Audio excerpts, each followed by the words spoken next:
Premier point de l'ordre du jour, je vais vous demander l'approbation du procès-verbal du 31 mars dernier que vous avez reçu. Est-ce qu'il y a des observations par rapport à ce procès-verbal? Aucune. Qui s'abstient? Qui vote contre? Merci à tous. Adopté à l'unanimité. Je voudrais vous donner une information avant de commencer le conseil municipal. Vous allez avoir beaucoup de documents à signer. Premièrement, la liste d'émargement. Deuxièmement, le procès-verbal validé par ce vote. Et troisièmement, des documents en 6 exemplaires qu'on va vous demander de signer qui remplacent la signature des budgets et des comptes administratifs. Habituellement, on signe pour ceux qui ont déjà pratiqué cet exercice précédemment. D'habitude, on fait passer tous les registres qui présentent tous les comptes administratifs et tous les budgets, et chacun met sa signature en bas du document. Là, on a commencé la dématérialisation des actes administratifs, et donc en l'occurrence, plutôt que de signer l'ensemble du document, on signe simplement un état qui justifie que vous avez bien vu les documents budgétaires. Voilà, donc vous verrez, c'est un imprimé relativement simple qui se présente de cette façon-là, et vous avez la case avec votre nom, et c'est en 6 exemplaires. Voilà, donc ça, je vous le présenterai à la signature dès qu'on aura présenté forcément les comptes administratifs du budget principal et du budget annexe. Voilà, donc nous allons commencer l'ordre du jour à proprement dit du conseil municipal. Vous avez reçu tous les documents en temps et en heure, donc on commence par les décisions.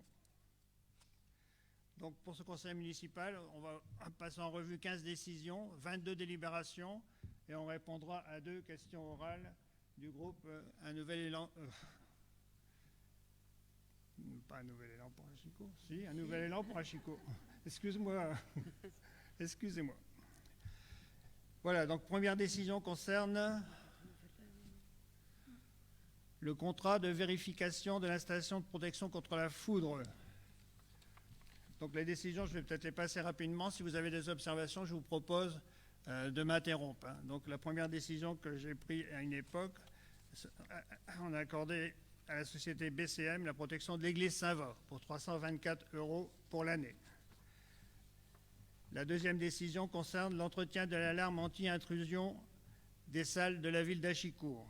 Donc vous avez sûrement vu en préparant le document que cette décision B correspond aussi à la décision D, parce qu'il y a eu une erreur concernant la mensualité. Donc sur la première décision, on parlait d'un montant annuel de 319,99 €. Ce n'était pas un montant annuel, c'était un montant mensuel. Donc on a repris une décision de niveau B qui parle de la dépense annuelle. Ensuite, en point C, contrat de vérification de la sécurité incendie de la mairie. Pareil pour 1 359 € pour le coût annuel. Ensuite, la décision D concernant le contrat. D, j'en ai parlé. La décision E concernant le marché de fourniture d'hygiène. Pas d'observation. Lancement d'une consultation à procédure adaptée pour un besoin estimé approximativement à 10 000 € par an. Décision numéro F, un contrat d'exploitation des installations techniques de la piscine. Ça, c'est un gros contrat, puisqu'il y en a pour 53 000 € par an, et ça concerne l'entretien de l'ensemble des parties techniques de la piscine. M. Castet, il a un souci? M. Castet, excusez-moi. D'accord. Alors, consultation en procédure adaptée pour l'entretien des aspects techniques de la piscine. Décision numéro G, marché de maintenance pour l'installation de l'éclairage public. Là, c'est pareil, le marché arrive à échéance. Donc, on va relancer une consultation en procédure adaptée pour un montant estimé annuel de 27 000 €. Décision suivante concernant la convention de formation professionnelle d'un de nos maîtres nageurs sauveteurs de la piscine. Il s'agit de Mathieu Lefebvre, qui a suivi un stage au CREPS de Wattignies, ça s'est passé à Vitry-en-Artois, ça lui permet de valider son diplôme. Vous savez que les maîtres nageurs, ils doivent être requalifiés de façon régulière, et donc c'était son tour à lui de faire ce stage de requalification. Décision suivante, avenant pour le festival live entre les livres. C'est donc il y a une série de décisions que j'ai prises concernant les reports de dates liés au Covid et au fait que ces manifestations ont dû être décalées dans le temps.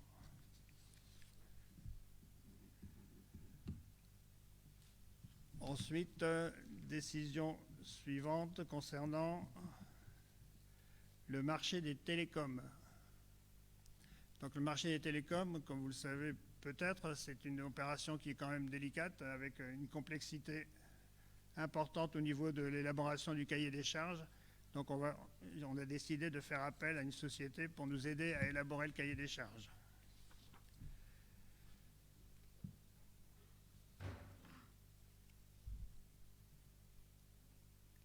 La délibération suivante concerne une convention de partenariat avec Tandem. C'est pareil, là c'est concernant un spectacle qui a eu lieu pour les écoles et pour le public.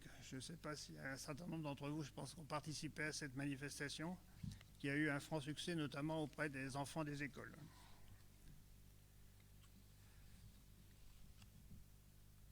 Je vais laisser notre opérateur fonctionner.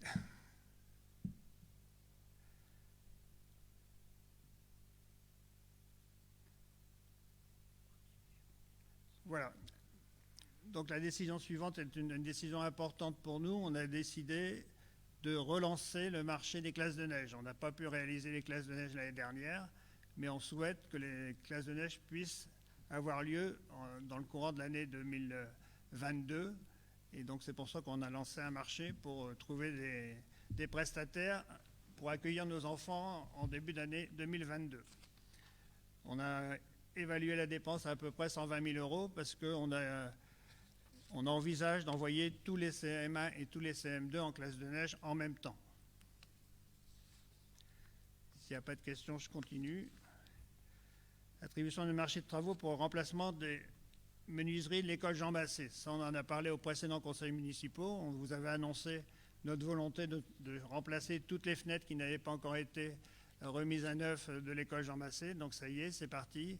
Et on a attribué le marché à la société Delbar de Vermel pour un montant TTC de 105 297 € pour remplacer environ 95 unités.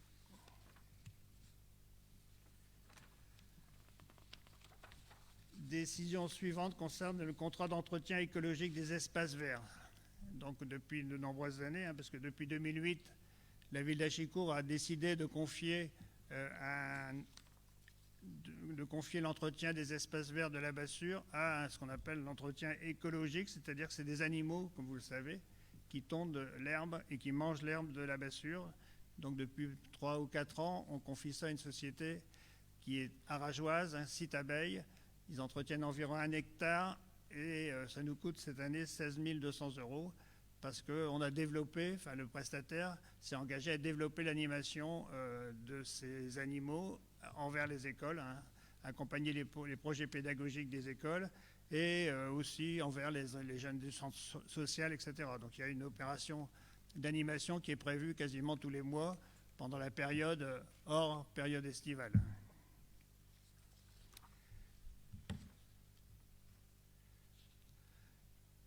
Et on arrive bientôt à la fin des décisions.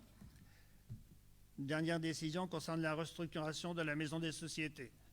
Donc on a pris la décision de faire appel à un prestataire aussi, à une société spécialisée dans l'étude de la requalification de ce genre d'établissement. Vous savez que la maison des sociétés, elle existe depuis plus de 50 ans et qu'il n'y a pas beaucoup eu de travaux, ni de rénovation énergétique, ni d'entretien intérieur, ni d'aménagement. On a découvert par exemple que cette maison des sociétés, il n'y avait pas un étage qui est actuellement utilisé, mais 2 étages. Donc on aura la possibilité, si on va jusqu'au bout de la démarche, d'avoir une maison des sociétés avec 3 belles salles de réunion adaptées à l'utilisation pour les associations locales. Donc on a lancé cette étude pour un montant de 14 640 €. Et à l'issue de cette étude, on saura exactement ce qu'on pourra faire comme travaux, comment on pourra les faire, et surtout les gains énergétiques notamment qu'on pourra dégager si on améliore le fonctionnement et l'aménagement de cette maison des sociétés. Voilà, j'en ai terminé pour les décisions. Est-ce que vous avez des questions? Ok, je vous en remercie. Donc, on va passer la parole maintenant sur la partie financière à Nicolas Ouana, notre adjoint aux finances, qui va nous parler du compte administratif de la ville, du budget principal et du budget annexe qui concerne la location de salles. Merci, monsieur le maire. Bonsoir à tout le monde. Donc, comme chaque année, en fait, donc, on doit voir avant le 30 juin, c'est-à-dire le bilan de l'année précédente, donc de l'année 2020. On avait décidé cette année de décaler cette présentation parce que normalement, elle doit se faire le plus tôt possible, c'est-à-dire au moment où on vote le budget, dû à la pandémie. Donc, on a décidé de prendre un peu de temps pour justement voir l'impact de la pandémie. Alors, cette première délibération concerne... alors, chaque année, bien sûr, la trésorerie, c'est-à-dire le comptable public, tient un compte de gestion. Et nous, à la commune, nous tenons un compte administratif. Et donc, cette première délibération doit montrer qu'il y a concordance on acte la concordance entre les deux comptabilités. Donc, pour le budget principal, au compte administratif 2020, les résultats cumulés se présentent comme tels. Un excédent d'investissement de 30 873,13 €, un excédent de fonctionnement de 2 millions au total de 2 823 533,47. Ce qui fait que sur l'année 2020, on a un solde excédentaire cumulé de 2 854 406,60 €, 60 centimes d'euros.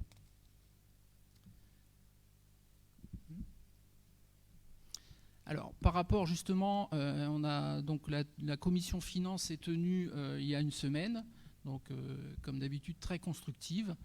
Et donc, il a été présenté dans cette commission donc l'évolution du compte administratif en fonction sous l'angle du Covid. Donc, on va passer donc à la prochaine. Donc, on a vu qu'effectivement, qu'il y avait eu des incidences, notamment aussi sur les recettes, parce que, comme vous l'avez pu constater, en année 2020, les services publics ont dû fermer donc, au public. Donc, ce qui fait qu'il y a quand même une incidence importante au niveau des produits et des services du domaine et ventes diverses. Donc, vous voyez, moins 114 000 € par exemple pour les produits de services. On va passer à la diapo suivante. Pour schématiser, on a donc une perte de plus de 50% des entrées de piscine. D'habitude, on tourne un peu plus de 100 000 €, donc là, on était à moins de 50 000 €. Et bien sûr, on a aussi eu des baisses au niveau du périscolaire, c'est-à-dire cantine, garderie. On peut suivre. Par rapport aux recettes de fonctionnement, donc on voit aussi que le poste recettes exceptionnelles a diminué, donc ce qui s'explique parce qu'on a en 2019 vendu des biens et on n'en a pas vendu en 2020, ce qui explique une différence d'un peu plus de 100 000 €. On va aller au suivant. Donc ce qui fait que, bon, on ne voit pas tellement bien, mais donc par rapport aux répartitions des recettes de fonctionnement, on voit bien que donc, nos plus grosses recettes sont bien sûr la fiscalité et les dotations versées par les institutionnels, l'État, la communauté urbaine, le département, la région. Et donc on voit très bien qu'on a vraiment cette année 2020 une forte baisse de nos produits des services publics qui ne représentent plus que 3%. On va aller à la suivante. Ce qui fait qu'au niveau du bilan des recettes de fonctionnement, donc vous voyez plus de 100 000 € de baisse de recettes et des produits, des services à un niveau exceptionnellement bas. Au niveau des dépenses, bien sûr, on a aussi eu des fortes variations. Donc on a eu des baisses de charges, notamment au niveau des charges à caractère général. Bon alors, c'est vrai qu'il faut exploiter ces chiffres. On a eu des augmentations, par exemple, à tout ce qui est masque, gel hydroalcoolique. On a eu aussi quelques heures supplémentaires aussi par rapport au nettoyage des écoles. Il fallait faire un protocole, donc un peu plus de personnel. On a eu aussi, à cause de la pandémie, bien sûr, baisse de charges de tout ce qui est festivité. Malheureusement, on n'a pas pu réaliser la fête du Moulin, par exemple, donc ce qui fait qu'on n'a pas engagé ces dépenses. On peut passer à la suivante. Ce qui fait, au niveau des charges de fonctionnement, on a un bilan qui serait dû au Covid à moins 92 000 euros de charges en moins. Au niveau du personnel, on a eu une fluctuation aussi de la masse salariale. Hein. On a des départs en retraite. Hein. Je salue les collègues qui sont partis en retraite, c'est bien mérité.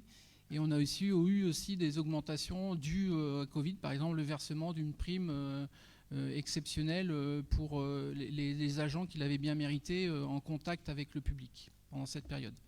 Ce qui fait que finalement, par rapport à cette Covid, on a un bilan de moins 27 000 euros de charges de personnel. Tout à l'heure, je vous disais, par rapport à la festivité, donc on a estimé... alors, on tient à signaler aussi que les élus font des efforts, hein, parce qu'on a décidé, comme vous le savez, l'année dernière, de ne pas prendre des indemnités au taux maximal. Donc, ce qui fait quand même, sur une demi-année, 16 000 euros de frais en moins pour la ville. On peut passer au suivant. Alors, juste un petit focus sur les dépenses de fonctionnement liées à la charge financière. Donc on voit qu'on rembourse des emprunts, et plus on rembourse des emprunts dans le temps, plus on paye de capital, mais moins on paye de frais financiers. Donc ce qui représente entre 2019 et 2020 une baisse de 20 000 euros des charges financières, et ça va continuer. Ce qui fait qu'au niveau des dépenses, on a, alors c'est pas toujours évident, hein, parce qu'aujourd'hui on n'a pas encore de comptabilité analytique qui nous permettrait d'avoir vraiment un contrôle de gestion, mais ça va être mis en place au cours des mois suivants. Donc on a finalement estimé à peu près un bilan à moins 188 000 euros de charges en moins avec la Covid. Tout à l'heure, je vous disais une baisse des produits, une baisse des charges. Donc voilà, par rapport au bilan.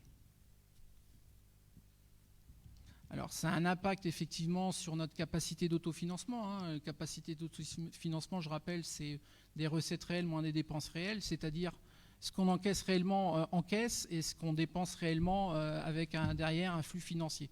Ce qui fait un bilan, on a estimé entre 64 et 74 000 euros qui améliore notre capacité d'autofinancement. Alors c'est exceptionnel, hein, ça ne va pas se faire chaque année, mais voilà, donc c'est le bilan.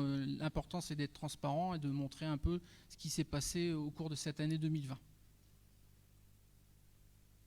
Bon, je passe la capacité d'autofinancement net, on déduit le remboursement de capital, ce qui fait que bon, on a la même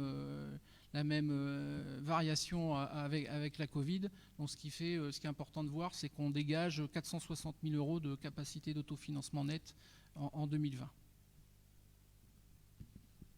Alors, juste un petit focus sur la dette, hein, parce qu'on en avait parlé, c'était des sujets de discussion par rapport à l'emprunt toxique. Vous voyez, donc au 31 décembre 2020, on a encore de 8 548 000 à peu près euros de capital à rembourser.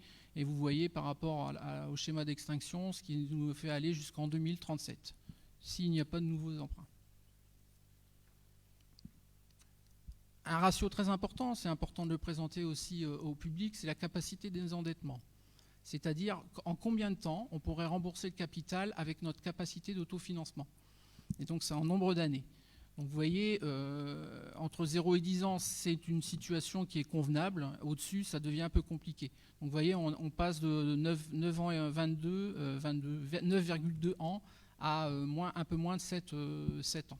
Donc ce qui fait qu'on se retrouve dans une situation qui est convenable. Un petit schéma pour voir l'évolution dans le temps. On est monté en 2000, vous voyez, alors les dates elles sont, mais en 2016 en fait, avec 2015 surtout, on a eu l'emprunt toxique qui s'est révélé, donc avec un franc suisse qui a chuté, donc ce qui fait qu'il y a eu une augmentation, une explosion des intérêts, et donc il y a eu une renégociation qui a fait que finalement, alors qu'on avait 2,5 millions de capital à rembourser, on a dû renégocier et à repartir à presque 12 millions de capital à rembourser. Il faut savoir que l'État nous aide à hauteur de 50%. Hein. On peut passer au suivant. Alors, on a vu le fonctionnement. Maintenant, on voit aussi le bilan sur l'investissement. Alors, vous voyez, on a comparé 2019 et 2020. Donc en 2019 en rouge et 2020 en bleu. Et on voit bien l'impact des deux vagues sur les réalisations du taux des investissements. Hein, d'habitude, une année normale, les investissements commencent à peu près au moment après le vote du budget primitif, mars-avril. Donc on voit qu'en rouge, 2019, on commençait dans des temps normaux. Et on voit qu'en 2020, on commence en juillet, donc après la première vague. Donc on a déjà un décalage dans l'exécution des travaux. Et puis on a une deuxième vague en fin d'année où finalement on stagne parce que les travaux s'arrêtent. Voilà pour vous montrer un petit peu l'évolution par poste de dépenses d'investissement. Ce qu'on peut retenir, c'est qu'au niveau d'emprunt et dette, on a une diminution parce qu'en fait, on commence un peu à sortir réellement de l'emprunt toxique. La communauté urbaine d'Arras nous avait fait une avance de 400 000 € en 2016, remboursable à 100 000 € chaque année. Ça s'est arrêté en 2019. Donc à partir de 2020, il y a 100 000 € de moins de charges en investissement. Et on peut voir qu'il y a une baisse un petit peu des travaux dus à la Covid. On n'a pas pu, par exemple, faire les travaux de la deuxième tranche de la rue Marcel Delis, malheureusement. Et donc ça sera décalé cette année. En recette, on a aussi des dépenses qui baissent, alors notamment dues au fonds de compensation à TVA. La ville n'est pas assujettie à TVA, mais elle a une compensation par l'État l'année suivante.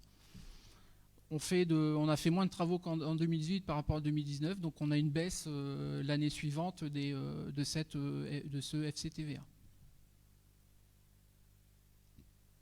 Ce qui fait que quand on regarde à la fin, donc c'est un peu technique, mais c'était pour vous montrer l'évolution du fonds de roulement, c'est-à-dire les ressources que la collectivité pourra utiliser ultérieurement, soit pour conserver une réserve d'autofinancement, soit pour financer de nouveaux investissements. Vous voyez qu'il y avait une baisse depuis 2016, et donc ça se rétablit depuis 2-3 ans. Et au final, on peut voir qu'il y a la même tendance avec la trésorerie. Vous voyez, on se retrouve aujourd'hui, au 31 décembre 2020, avec une trésorerie à près de 3 millions, donc ce qui fait une grosse trésorerie. Notre but aussi, c'est d'avoir une trésorerie qui se rapproche un peu plus basse, parce que de l'argent qui ne sert à rien coûte de l'argent. Voilà, par rapport à l'impact de la Covid sur nos finances. Je ne sais pas s'il y a des questions, on en avait discuté pendant la commission finances, mais je ne sais pas s'il y a d'autres questions à ce niveau. Non. Par rapport au compte de gestion du budget annexe, bien sûr, donc bon, il est beaucoup moins important. Donc effectivement, il y a eu aussi des baisses de recettes et de charges, parce qu'on n'a pas pu louer pendant l'année 2020 comme on voulait. Donc on se retrouve finalement avec un excédent final de 11 674,54 €.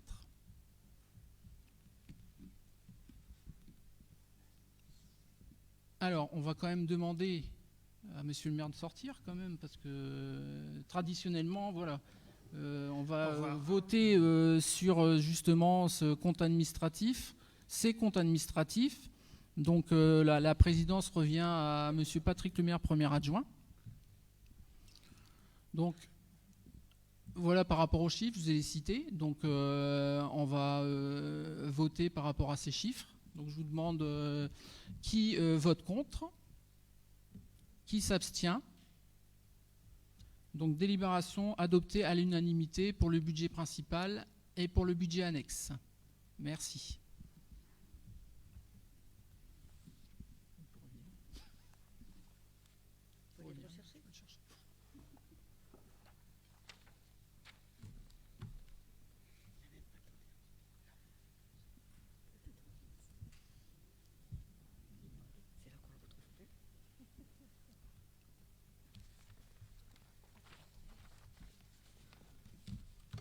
On va passer à la délibération suivante.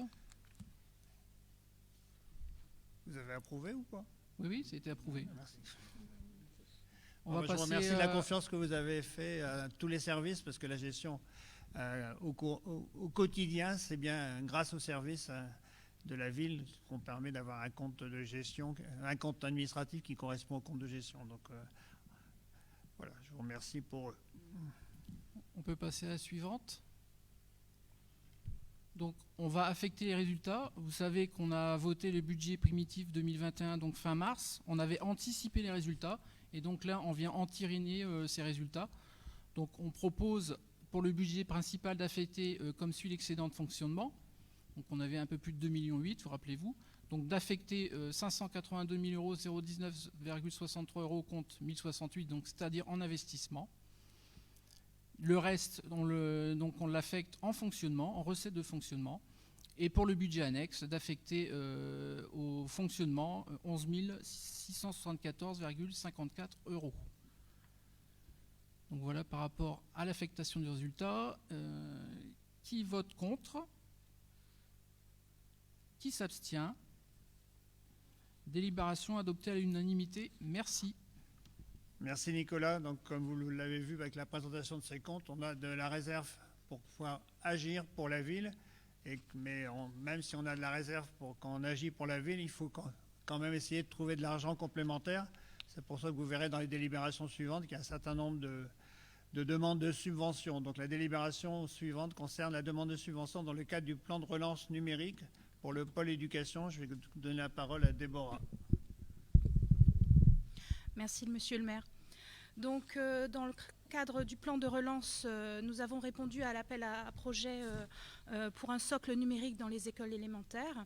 Il consiste à assurer un équipement minimal et normalisé pour toutes les classes. En concertation donc avec les 3 directrices concernées, qui sont, comme vous le voyez, Jean Massé, Léopold Sédar-Senghor et Léopold Bernard, nous avons pu établir la liste du matériel nécessaire pour pouvoir y répondre. Donc cette subvention va nous permettre de finir d'équiper toutes les classes élémentaires en matériel. Ça représente 4 TBI, une valise de 15 tablettes dans une malle par école, ainsi que 2 caméras macro. Mais ça concerne aussi tous les utilitaires et applicatifs nécessaires à la bonne utilisation de ce matériel. Donc voilà, il vous est demandé d'approuver le projet d'équipement numérique éducatif et d'autoriser monsieur le maire à solliciter dans le cadre du plan de relance une subvention d'un montant estimatif de 22 623 €. Qui veut poser une question sur cette demande de subvention? Pas d'intervention. Qui vote contre? Qui s'abstient? Merci, adopté à l'unanimité. Délibération suivante qui concerne aussi une demande de subvention dans le même domaine, mais chez un autre financeur. Donc je vais redonner la parole à Déborah. Donc pas grand-chose de plus à ajouter. Ça permet de compléter en fait ce qui suit. Et donc c'est une subvention supplémentaire qui s'élève à 4 638 €. Qui est demandé au... Alors là, c'est dans le cadre des écoles placées en quartier prioritaire. Donc là, ça concerne à peu près. Donc c'est les crédits politiques de la ville, hein, dans la mesure où c'est le quartier prioritaire. D'un côté, on demande des crédits à l'État, de l'autre côté, on demande des crédits à la politique de la ville, qui est un autre volet des crédits d'État, mais il faut faire 2 demandes différentes. Pas d'observation? Qui vote contre? Qui s'abstient? Merci, adopté. Oui, vas-y, Caroline. On va te donner le micro pour qu'on t'entende bien. Hein. Oui, je disais, vous ne m'avez pas vu, j'ai levé la main pour m'abstenir sur le point d'avant.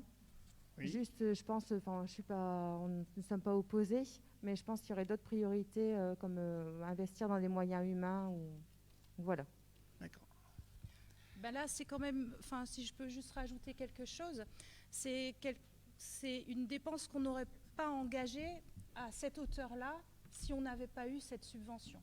C'est clair que par rapport au budget qu'on avait estimé dépenser cette année pour le numérique, on est bien au-dessus et ça nous permet d'équiper toutes les classes et dès aujourd'hui. Voilà, c'est tout ce que je voudrais rajouter. Voilà. Donc pour le secrétariat, sur la délibération numéro 4, donc on a une abstention, Caroline Lecoq. D'accord. Voilà, donc moi je t'entends bien concernant effectivement la préférence à l'encadrement humain est aussi notre volonté, mais on essaie de bénéficier de toutes les sources de financement pour améliorer quand même globalement le fonctionnement du système éducatif de la commune.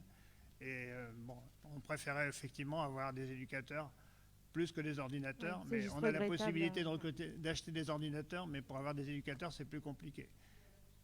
Mais on peut te rassurer, si on a l'opportunité de pouvoir aussi avoir de l'encadrement humain, on ne rattrape pas le coche. Donc par contre, la délibération numéro 5 est approuvée à l'unanimité, si j'ai bien suivi les débats. Merci. Donc la délibération suivante concerne aussi une demande de subvention. Là, je vais donner la parole à Sylviane Dalpos pour le fonctionnement du lieu accueil enfants-parents.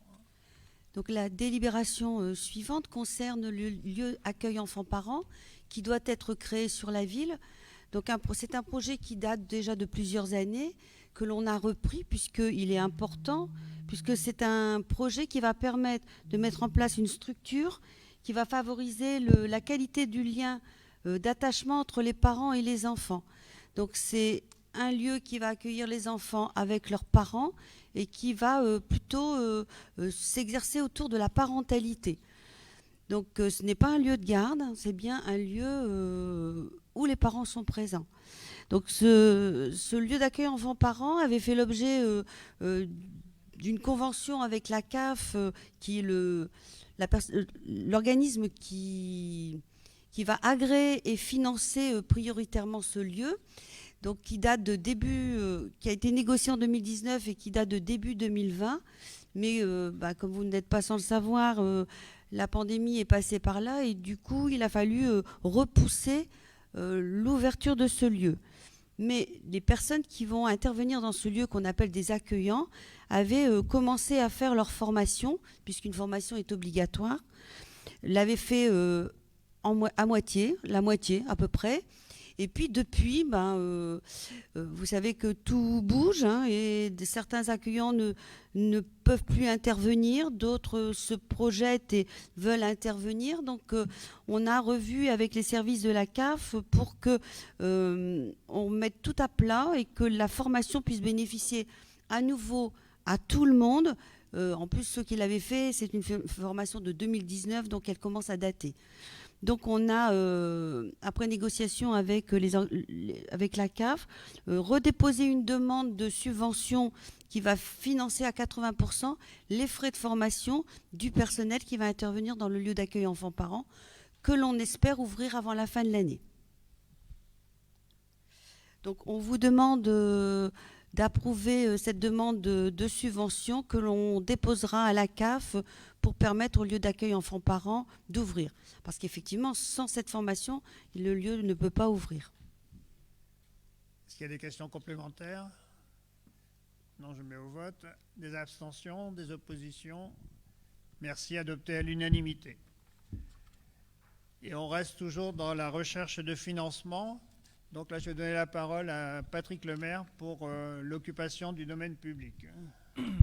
Oui, donc comme vous le savez, le législateur a érigé en principe que toute occupation privative du domaine public était assujettie à une redevance. Cette redevance, elle est fixée par l'Assemblée délibérative, donc ici le conseil municipal. On s'est aperçu qu'il y avait quelques manques dans les redevances existantes, notamment celles concernant les installations basse de vie de chantier. Comme vous le savez, c'est une obligation, donc, et puis ne pas délibérer sur ces tarifs et ne pas les appliquer surtout est un délit. Donc aujourd'hui, on régularise en fait ce manque. Et on vous propose un tarif qui est de l'ordre de 4 € par semaine et par mètre carré. Pour les bases de vie. Pour les bases de vie. Bon, sinon...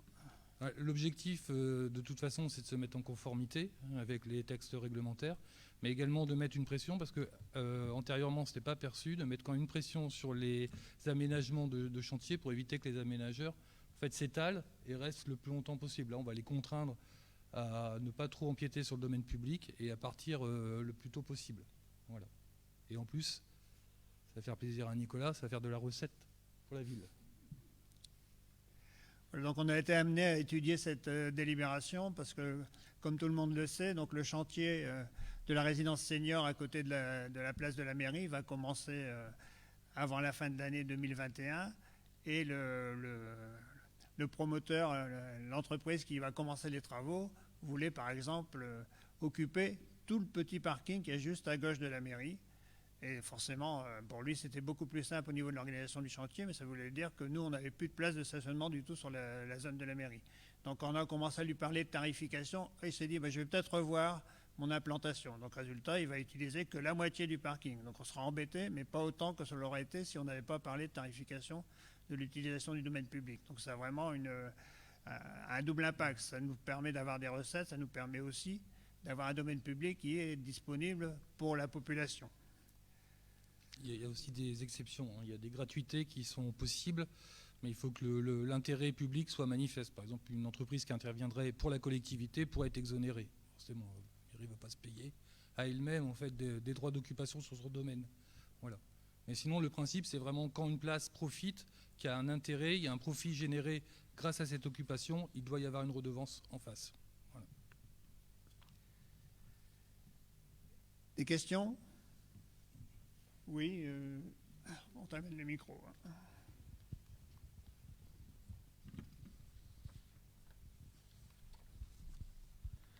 Oui, c'est juste pour faire une parenthèse par rapport aux unités de vie.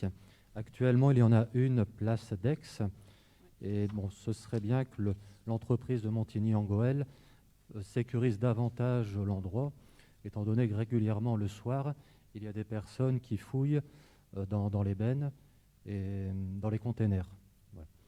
Donc c'est un quartier où il y a quand même beaucoup de personnes âgées, donc ça peut donner un sentiment d'insécurité. D'accord. Merci de nous avoir signalé ce fait. Donc on va demander effectivement à notre policier municipal d'aller faire un tour dans le secteur et puis surtout à l'entreprise peut-être de protéger les bennes. Ouais, normalement, il leur avait été demandé de sécuriser. Effectivement, ils l'ont fait avec l'installation des grilles ERAS. À mon avis, elles n'ont peut-être pas été raccordées entre elles par un système de boulonnage. Après, je pense qu'il y a un cadenas parce qu'ils doivent sécuriser leurs installations. Malheureusement, aujourd'hui, ils vont répondre à la réglementation pour la sécurisation. Si quelqu'un veut rentrer, il rentrera hein, de toute façon. On leur avait également demandé de mettre des filets sur les bennes tous les soirs pour éviter que s'il y a du vent, tout ce qui est carton, emballage, parte en fait justement dans les pelouses des voisins et mobilise nos équipes de nettoyage, quoi. Donc, mais bon, on sera vigilant à ça. On va se rendre sur place pour voir si effectivement les grilles ERAS sont fixes entre elles. Vous verrez aussi dans la délibération, on va confirmer le tarif d'occupation de la terrasse pour les restaurateurs, puisque, comme vous le savez, les terrasses du Deauville et la terrasse de la Maison et Société aujourd'hui sont utilisées. C'était l'objet. Mais toujours dans le cadre réglementaire, le propriétaire, le restaurateur du Deauville va devoir signer une convention avec la mairie. Et ça sera facturé donc au prix de 15 € par mètre carré par an. Voilà. Que sur la partie terrasse, société, maison des sociétés. J'en profite pour rappeler aussi, pour dire, parce que la terrasse de maison des sociétés n'appartient pas au Deauville. Elle reste à la mairie. Et en cas d'occupation de la maison des sociétés pour des activités familiales, associatives, etc., l'accès de la terrasse reste à disposition des occupants de la maison des sociétés. Voilà. Donc on est en train de rédiger. Une fois que vous aurez approuvé la délibération, on pourra formaliser la convention et la faire signer. Et dedans, il y aura en fait toutes ces petites précisions qui seront apportées. Merci Patrick, parce qu'effectivement, sur le dernier point soulevé, c'est vrai que c'est facile que le commerçant cité oublie qu'on a cofinancé effectivement cet aménagement et notamment prévu toute la partie accessibilité aux personnes à mobilité réduite. Voilà, donc tout ça, on publiera ça lorsqu'on aura le journal municipal nouvelle version. On fera un bilan complet de cette opération pour que ce soit clair pour toute la population. Alors sur cette délibération concernant la tarification du domaine public, Il vous est demandé d'approuver l'ensemble des tarifs et des conditions proposées au titre de la présente délibération qui rentreront en vigueur au 1er juillet 2021. Est-ce qu'il y a des oppositions, des abstentions? Merci, adopté à l'unanimité. Alors, la délibération suivante concerne aussi une sécurité concernant la mise à disposition de liseuses. Je regarde Caroline. Donc, les liseuses vont bientôt arriver et on prend la précaution de faire que si les liseuses sont mises à disposition, elles ne disparaissent pas dans la nature sans avoir un retour sur investissement important pour la ville. Donc on vous propose de délibérer, notamment pour valider un règlement intérieur, une charte d'utilisation de ces liseuses qui diront à chaque habitant, à chaque lecteur qui empruntera ce matériel qu'il est responsable du retour du matériel en bon état après l'emprunt. Donc voilà. Est-ce qu'il y a des questions sur cette délibération? Donc il vous est demandé d'approuver les tarifs correspondant à la valeur de remplacement du matériel prêté. Est-ce qu'il y a des oppositions? Des abstentions? Merci, adopté à l'unanimité. Délibération suivante, toujours demande de subvention. On est toujours dans la partie recettes. Donc là, c'est pour demander une subvention à la communauté urbaine d'Arras pour compléter la subvention qu'on a obtenue de l'État pour le remplacement des fenêtres de l'école Jean Massé. Donc on a obtenu de l'État une subvention à 50% du coût réel de la réalisation des travaux. On va demander à la communauté urbaine une subvention de 25% du coût réel des travaux. Dans la délibération, vous avez des chiffres qui correspondent au budget initial qui était prévu. Alors là-dessus, je rappelle aussi, je crois qu'on l'a dit au précédent conseil municipal, mais qu'après la réalisation de l'appel d'offres, on a fait une économie substantielle de 75 000 euros parce que la dépense initiale prévue était de 175 000 euros et la dépense finale réalisée par le marché sera de 105 000 euros. Des questions? Des oppositions? Des abstentions? Merci, adopté à l'unanimité.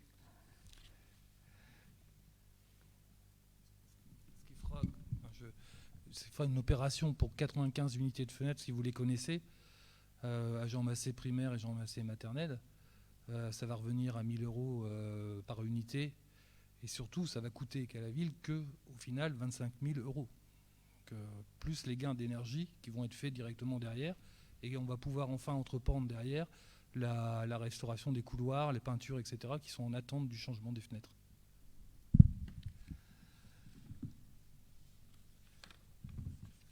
Alors, toujours dans la partie tarifs et recettes, je vais donner la parole à Nicolas Ouanin pour les services scolaires. Donc, nous avions voté les tarifs de la ville le 9 décembre 2020. On avait pris la décision à ce moment-là d'adapter la fréquence donc, de changement des tarifs de tout ce qui est scolaire et périscolaire en fonction d'une année scolaire et non plus civile. Donc on avait voté les tarifs jusqu'au 31 août 2021. Donc là, on vous propose de reprendre les mêmes tarifs cette fois-ci à partir du 1er septembre 2021. On vous rappelle bien sûr qu'on avait pris la décision que pour les enfants extérieurs scolarisés dans les classes Ulysse, c'est-à-dire unités localisées pour l'intégration scolaire, la ville faisait un effort pour qu'ils bénéficient d'un tarif lachicourien. Rappelez-vous, il faut savoir que ces enfants, leurs classes sont imposées par l'éducation nationale. Donc souvent ils viennent de l'extérieur, donc ça leur a imposé. Donc c'était aussi des familles qui n'ont pas beaucoup de moyens, donc de leur proposer un prix inférieur. Donc comme vous voyez, il n'y a pas d'augmentation sur la délibération. Donc on passe, je ne sais pas si vous avez des questions, des observations. Donc on va passer au vote. Donc qui vote contre? Qui s'abstient? Merci. Délibération adoptée à l'unanimité. Donc les deux délibérations suivantes concernent une organisation de la commande publique. Vous savez sûrement que si on est à 3 à acheter le même bien, ça coûte moins cher que si on est tout seul. Donc l'idée générale, c'est de se grouper avec le maximum de collectivités locales pour faire des commandes ensemble pour rentabiliser les acquisitions et surtout permettre un équipement de meilleure qualité pour le personnel en ce qui concerne la délibération numéro 11, qui concerne l'acquisition de vêtements de travail. Donc pour l'instant, la ville d'Achicourt a acheté ses vêtements chez un fournisseur qu'elle avait choisi toute seule. Maintenant, on va passer à un groupement de commandes avec la ville d'Arras pour équiper les services techniques, équiper la police municipale, équiper le personnel des écoles, etc. Donc la délibération vous demande d'approuver cette adhésion au groupement de commandes avec la ville d'Arras. Elle détermine le mode de fonctionnement, notamment la mise en place d'une commission d'appel d'offres spécifique pour ce groupement, et elle vous demande de désigner 2 représentants de la ville dans cette commission d'appel d'offres. Excusez-moi. Est-ce qu'il y a des questions? Oui, Evelyne.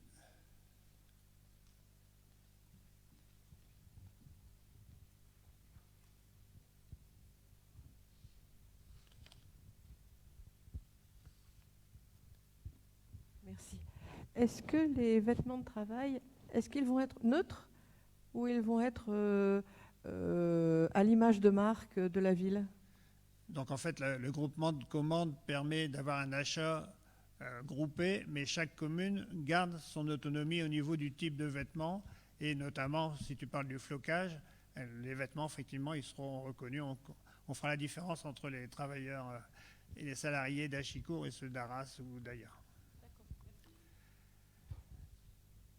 Alors, je vais vous demander de valider ce principe de la constitution d'un groupement de commandes avec la ville d'Arras, de m'autoriser à signer la convention correspondante et de désigner Nicolas Ouanin comme représentant de la ville d'Achicourt à la commission d'appel d'offres et Benoît Leclerc comme suppléant.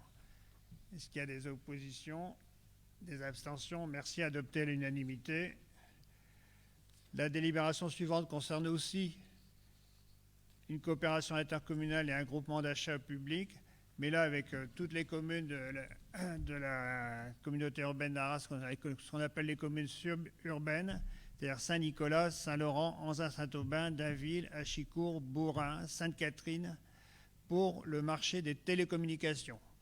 Donc jusque maintenant, la ville d'Achicourt était associée à un groupement de commandes avec la ville d'Arras, mais la ville d'Arras, dans la mesure où elle a un poids de commandes beaucoup plus important que nous, l'opérateur Orange il leur a proposé un contrat particulier spécifique ville d'Arras. Donc nous, on ne pouvait plus en bénéficier parce qu'on est une commune trop petite.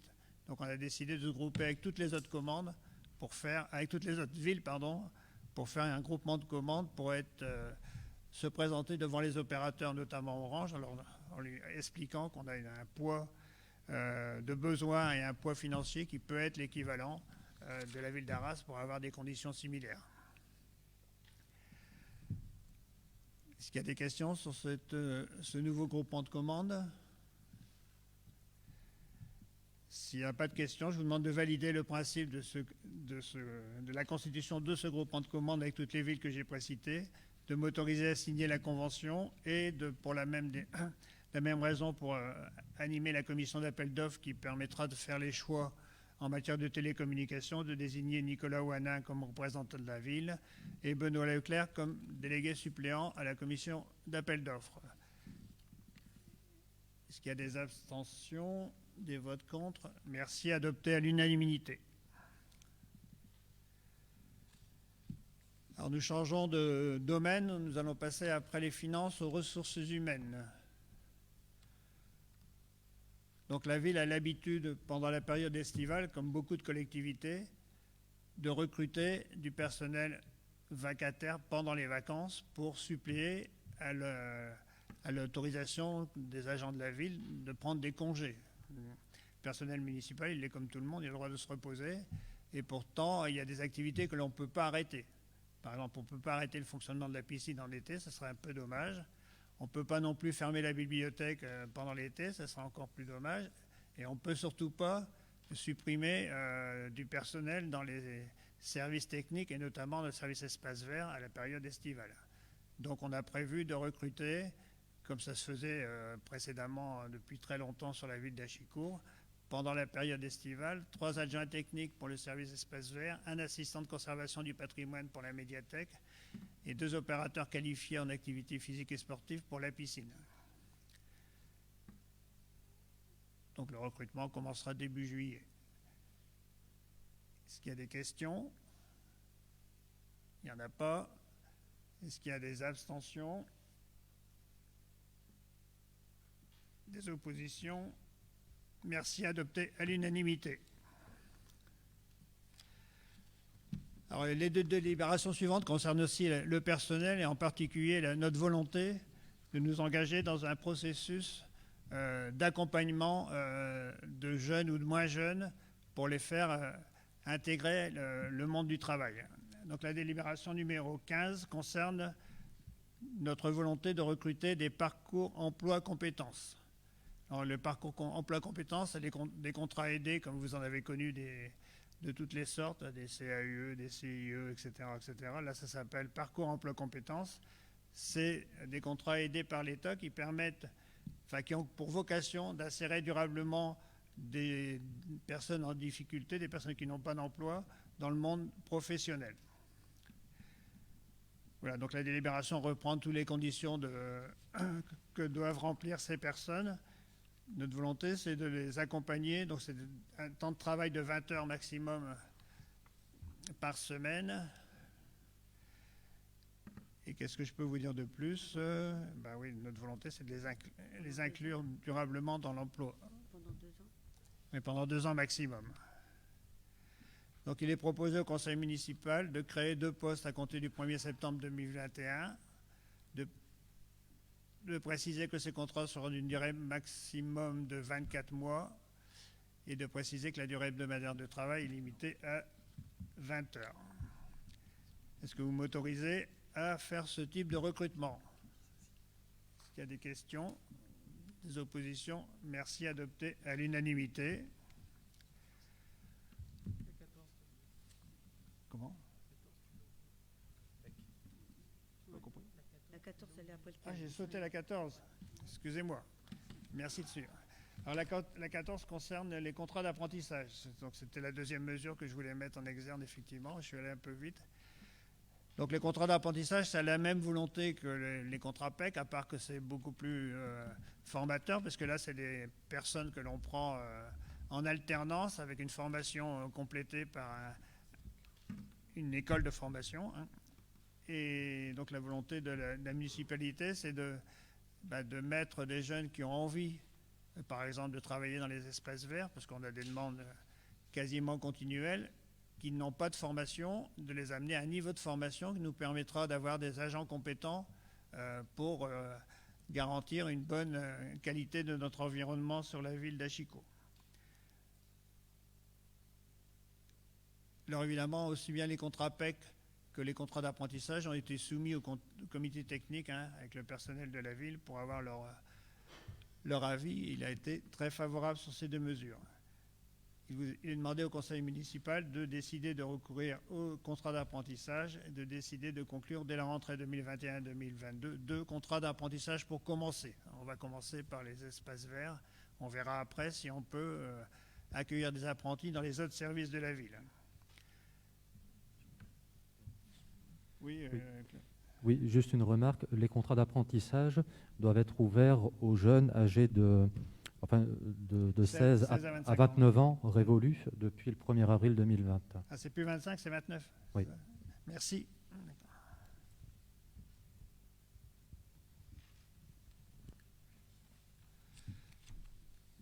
Alors, concernant la délibération 14 pour les contrats d'apprentissage, est-ce qu'il y a des oppositions, des abstentions? Donc merci, adopté à l'unanimité. Alors la délibération numéro 16, mise en œuvre du télétravail. Alors pourquoi on amène cette délibération sur la table aujourd'hui du conseil municipal au mois de juin 2021? Je pense qu'il y a un certain nombre de responsables dans la salle qui se sont bien rendus compte que lors de la première crise sanitaire, on s'était trouvé sans moyen de permettre à des agents de travailler chez eux et en même temps en rendant des services à la ville. Donc en fait ça s'est fait, mais ça s'est fait sans être organisé, sans matériel informatique disponible, sans organisation des logiciels, transfert des logiciels, etc. Donc on a décidé de mettre ça en forme, c'est-à-dire qu'on a, avec M.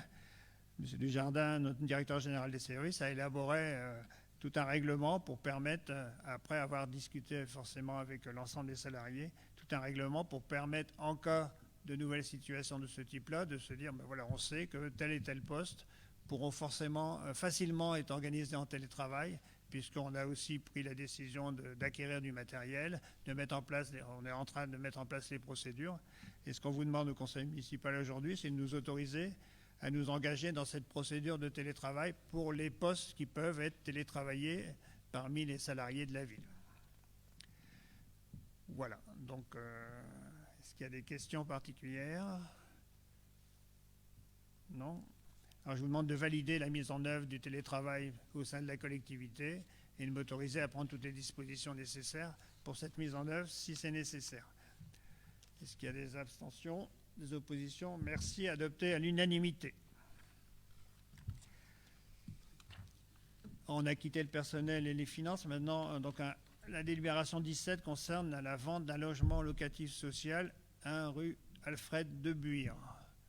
Donc le conseil municipal est amené à donner son avis parce que ce logement se trouve sur la commune et surtout parce que la garantie d'emprunt qui a été attribuée au bailleur social qui a construit ce logement a été faite par la ville. Donc avec ces deux mesures-là, on doit donner notre avis pour l'attribution de la vente de cette maison pour un coût hors taxe de 91 000 €. Des questions? Donc je mets au vote. Des abstentions, des oppositions. Merci, adopté à l'unanimité.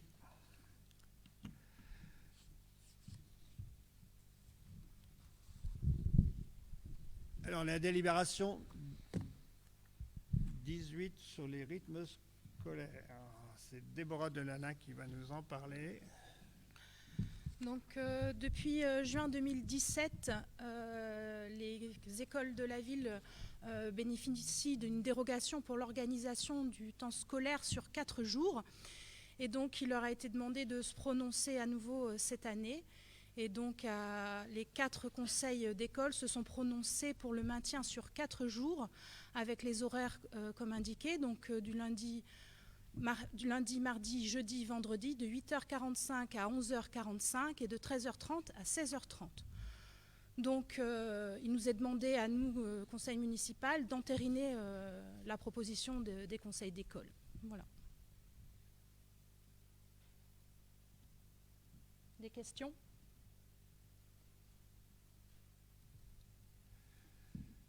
Il faut savoir qu'on avait, sur les écoles du centre, on avait souhaité, et on l'a appliqué du mois de janvier jusqu'au mois de juin, on avait raccourci la pause méridienne. Rallongé, la pause méridienne de 11h45 jusqu'à 13h45 pour nous permettre d'organiser dans de meilleures conditions les cantines au sein de l'école d'Arras et Léopold Sédar Senghor, dans la mesure où la capacité d'accueil du restaurant scolaire est limitée.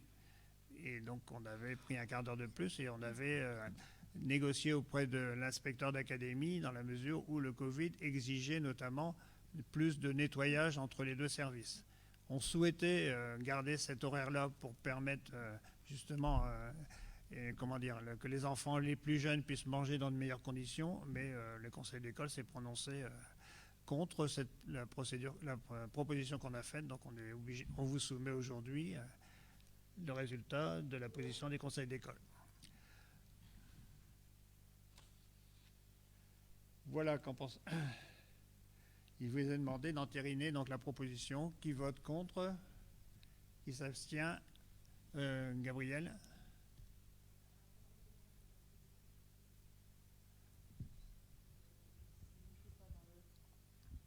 vais pas dans le sens, on m'a donné un papier, les parents d'élèves m'ont donné un papier et je voulais un peu plus de temps pour les élèves pour pouvoir s'alimenter le midi.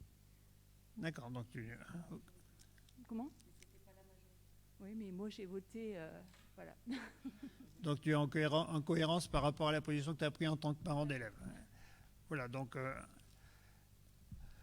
vote à la majorité avec un vote contre Gabriel Ouarin. Alors la délibération suivante, c'est une délibération que j'aurais bien aimé ne jamais prendre, et ne jamais vous proposer en tout cas. Donc je pense que ce n'est pas un secret pour personne que notre ami Sébastien Leclerc a décidé de faire un nouveau choix de vie depuis plusieurs semaines, pour ne pas dire plusieurs mois, et que manifestement, il n'est plus en capacité actuellement, pour son choix personnel. Il a décidé de vivre autrement et résultat, il n'assume plus sa responsabilité d'adjoint que je lui avais confiée. Vous savez, pour ceux qui en ont la charge et pour ceux qui l'ont eu précédemment, qu'un poste d'adjoint, ça demande un investissement au quotidien, au service de la population et au service de l'équipe municipale. Manifestement, j'ai essayé de remotiver Sébastien, je n'y suis pas parvenu, donc j'ai décidé de lui enlever sa délégation d'adjoint. Voilà, donc il est demandé aux membres du conseil municipal de se prononcer sur le maintien ou non de M. Sébastien Leclerc dans ses fonctions d'adjoint et de préciser qu'il sera procédé à son remplacement. Est-ce qu'il y a des questions sur ce point-là? Oui, Didier.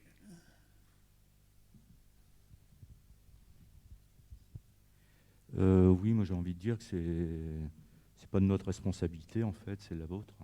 Tout à fait, mais... Donc, pour ma part, je vais m'abstenir, je pense que les collègues aussi, parce qu'on n'a pas à décider de nous-mêmes en tant qu'élus, groupe minoritaire, de se décider là-dessus, quoi, tout simplement.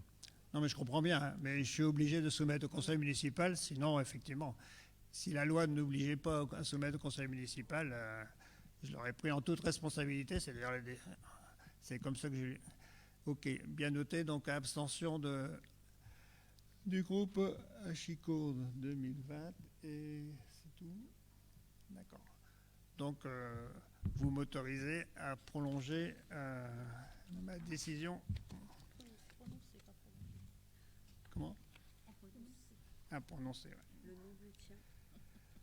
Alors, monsieur le maire propose au conseil municipal de se prononcer sur le maintien ou non, donc sur le non-maintien de monsieur Sébastien Leclerc dans ses fonctions d'adjoint au maire. Il demande aux membres du conseil municipal de ne pas le maintenir dans ses fonctions et de préciser qu'il sera procédé à son remplacement, ce qu'on va faire tout de suite. Donc, délibération suivante qui est la conséquence immédiate de celle qu'on vient de décider. Donc, pour remplacer Sébastien Leclerc à la responsabilité notamment du pôle animation, vie associative, etc., je vous propose de choisir de nouveaux candidats. Donc j'ai 2 candidats pour cette élection, pour ce poste, Caroline Lecoq et Bernard Cazé. Donc je vais demander à M. Desjardins d'organiser cette élection, s'il vous plaît.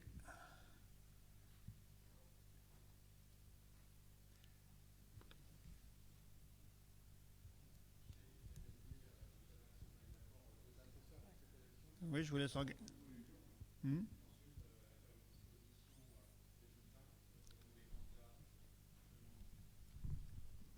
On a mis également un bulletin blanc et j'appellerai par ordre du conseil municipal chaque membre du conseil à voter, à s'exprimer. Les 2 assesseurs me rejoindront ensuite et avec l'aide de Catherine, on procédera au dépouillement et je vous laisserai la programmation des votes. Tout à fait, d'accord, merci. Merci. Je vais prendre Bernadette, vous voulez bien contrôler avec moi l'urne, s'il vous plaît. Monsieur Legrand, est-ce que vous voulez bien être assesseur pour cette opération? Je vous remercie. Est-ce que Caroline, tu veux prendre la parole pour ta candidature? Non. Matériel électoral et les conditions d'élection. Je vous remercie. Très bien. Monsieur Jean-Paul Leblanc.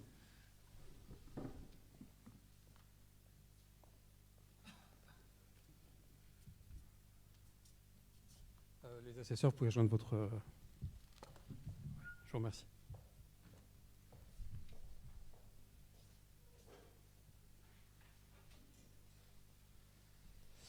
Madame Déborah Delalin.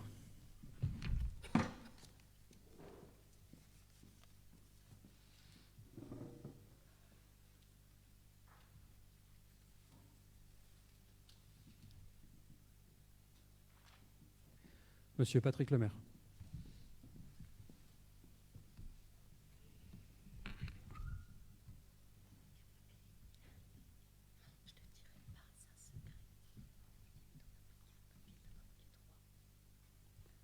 Madame Sylviane Dalpos.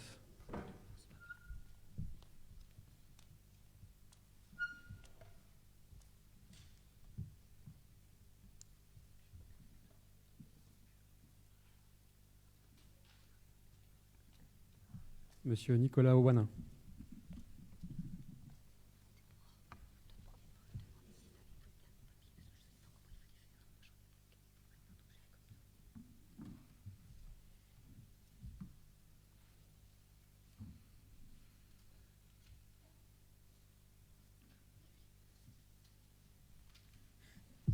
Madame Bernadette Havé.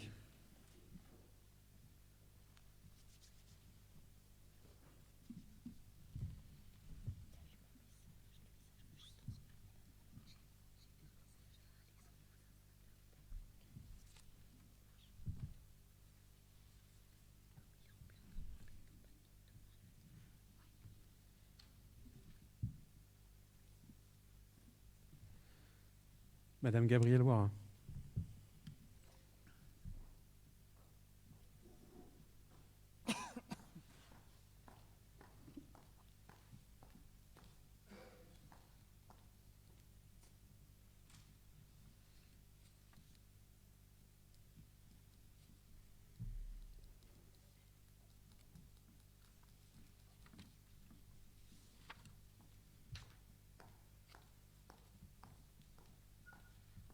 Monsieur Jean-Louis Quatrelive par Nicolas Ouanin, lui ont donné procuration.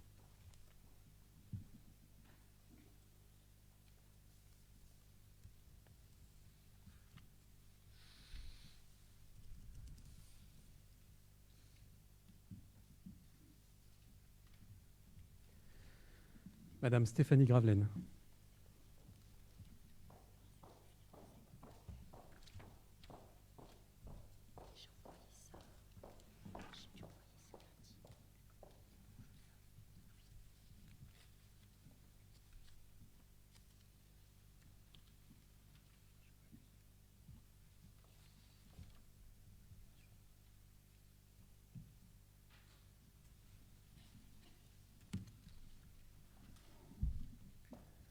Monsieur Aurélien Pommier.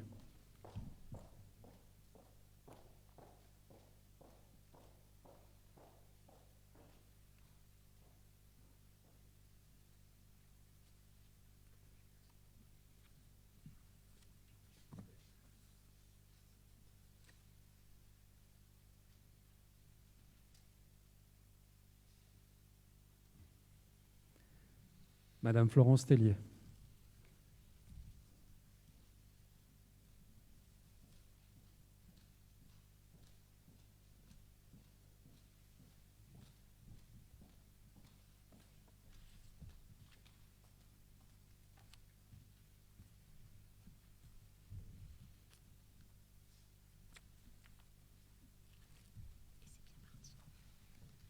Monsieur Benoît Leclerc.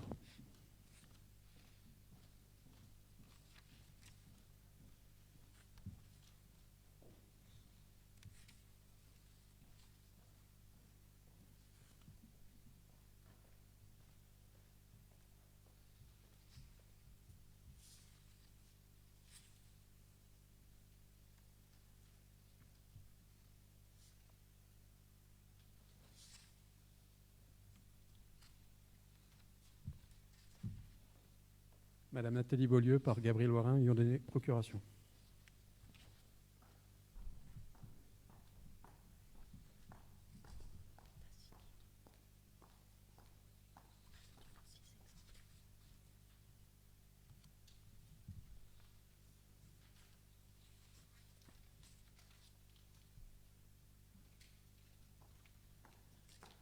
Monsieur Fethi Oumaï.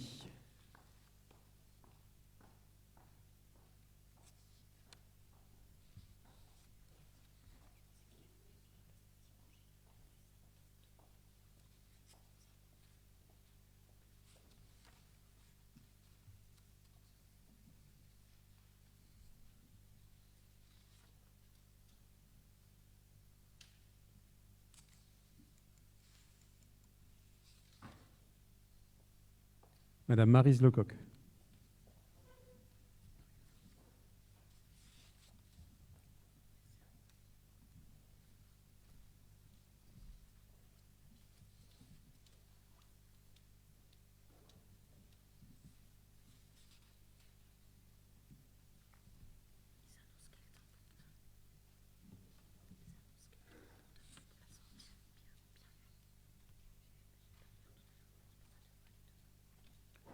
Monsieur Philippe Tellier-Desplanques.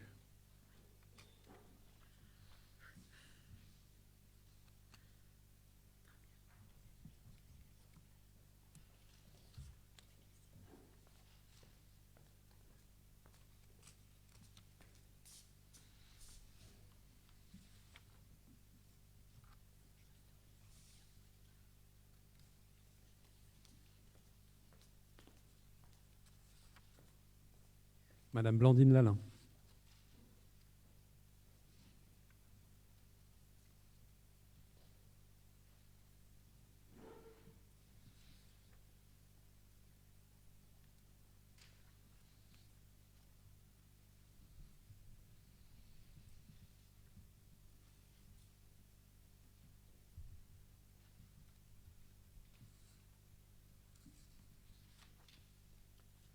Monsieur Bernard Cazet.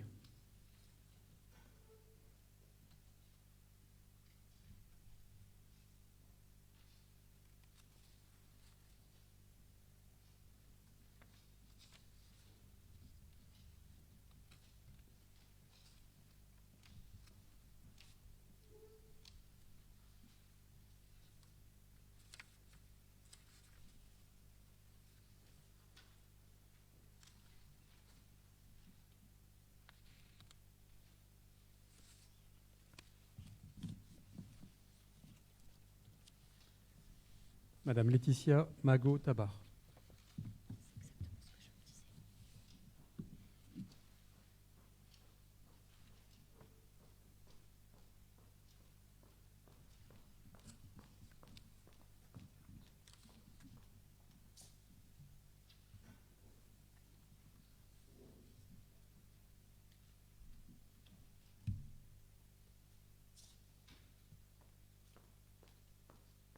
Monsieur Patrick Turpin.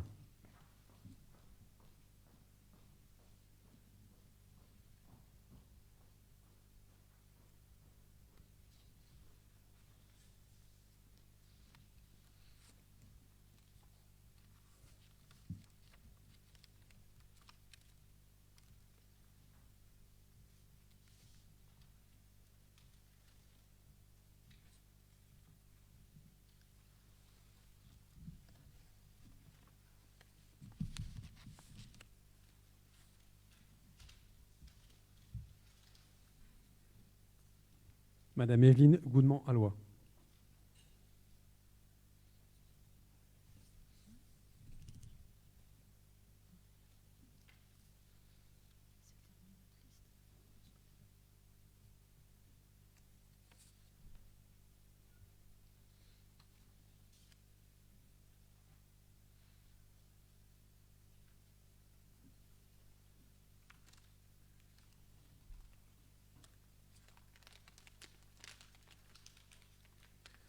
Monsieur Didier Villemette.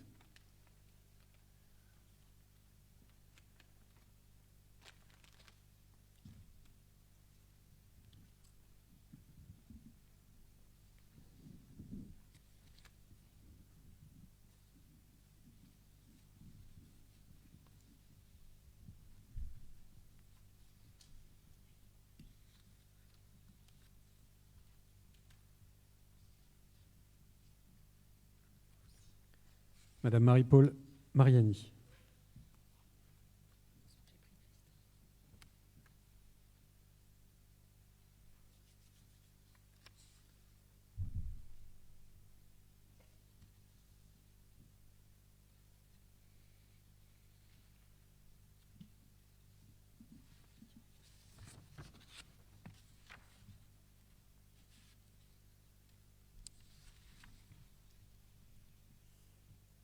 Monsieur Michel Castet.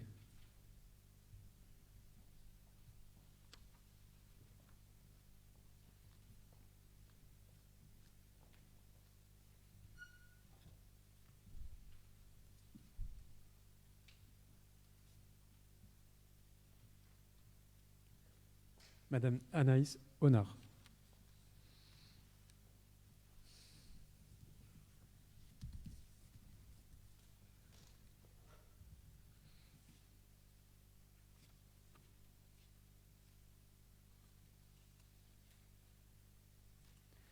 Madame Caroline Lecoq.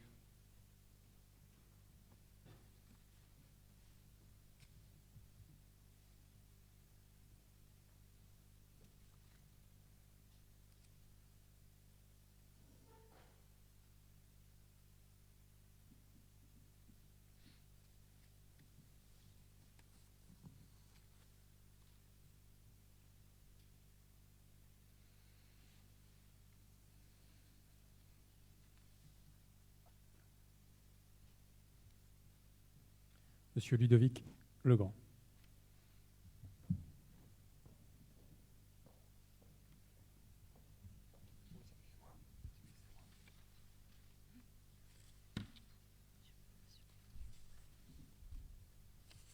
Madame Nathalie Bou.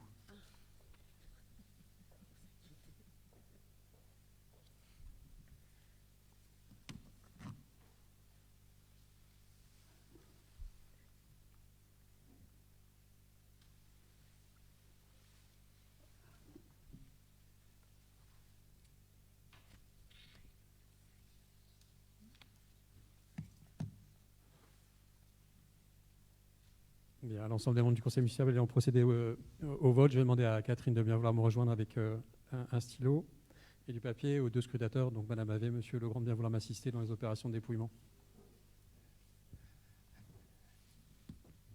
Merci, Monsieur Dujardin. Pendant que le dépouillement, je vous propose de vous donner des informations que j'avais prévu de donner en fin de séance, mais ça vous permettra de faire passer le temps de façon... Donc, en fait, je voulais vous informer de ce qu'il y a comme activité pendant les vacances scolaires sur Achicourt. Donc, vous confirmez que la médiathèque est ouverte tout l'été aux horaires habituels, que le 7 juillet aura lieu un atelier Jing, qui est une découverte des techniques de mix et de scratch pour les 12-16 ans. Tout ça pour que vous puissiez relayer ces informations auprès de la population. Le service des sports, donc notre animatrice sportive, participera aux activités du centre socioculturel des Racines et des Ailes notamment. Elle complétera en matière d'éducation sportive l'accueil collectif des mineurs. La piscine qui est fermée cette semaine réouvrira le 3 juillet. Donc elle est fermée depuis le 21 juin pour l'entretien annuel de l'établissement. J'ai eu des interventions cette semaine en disant on aurait pu fermer pendant le Covid. Pas forcément, puisque la piscine d'Achicourt a toujours fonctionné, puisqu'il y a des publics qui étaient prioritaires, qui pouvaient assister à des séances particulières. Donc la piscine d'Achicourt a toujours accueilli des publics prioritaires, mais a toujours accueilli des bénéficiaires, donc on ne pouvait pas fermer la piscine pendant le Covid. Donc elle réouvrira le 3 juillet. Et donc, il y aura l'école de nage, apprentissage d'enfants, il y aura des cours d'aquadouce, aquabiking, aquatraining, body et forcément nage.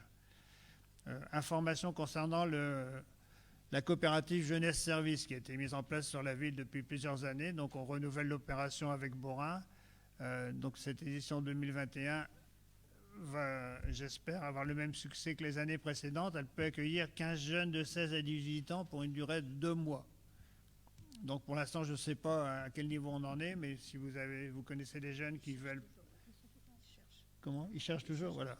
Donc si vous connaissez des jeunes de cette tranche d'âge qui veulent participer à une action particulière qui est de créer une coopérative, créer de l'activité et intervenir auprès de collectivités, d'intervenants type bailleurs sociaux ou même de particuliers, n'hésitez surtout pas à contacter la CJS. Si vous n'avez pas les coordonnées, on vous les donnera facilement.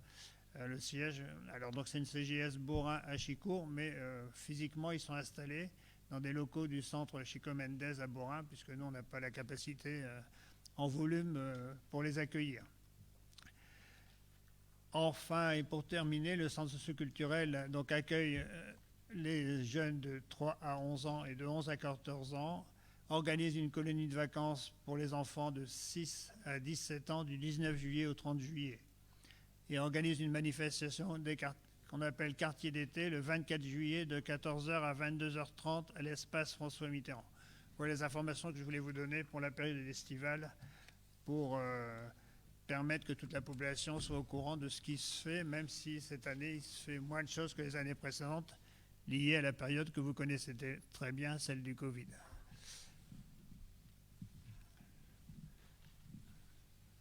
Je me retourne pour voir où en sont les opérations électorales.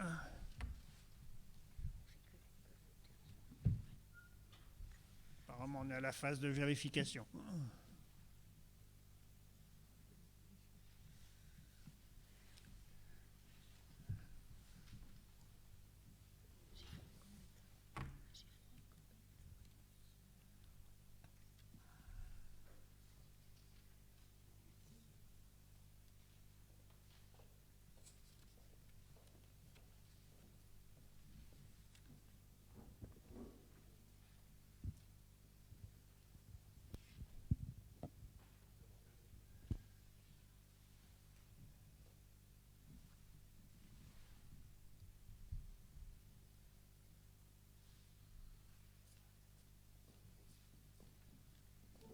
Merci Catherine.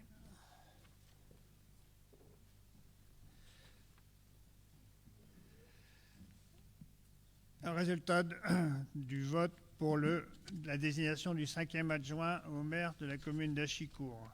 2 candidats, Caroline Lecoq et Bernard Cazé, ont obtenu Bernard Cazé 21 voix, Caroline Lecoq 3 voix, Blanc 4 voix. Donc Bernard Cazé est nommé à partir de maintenant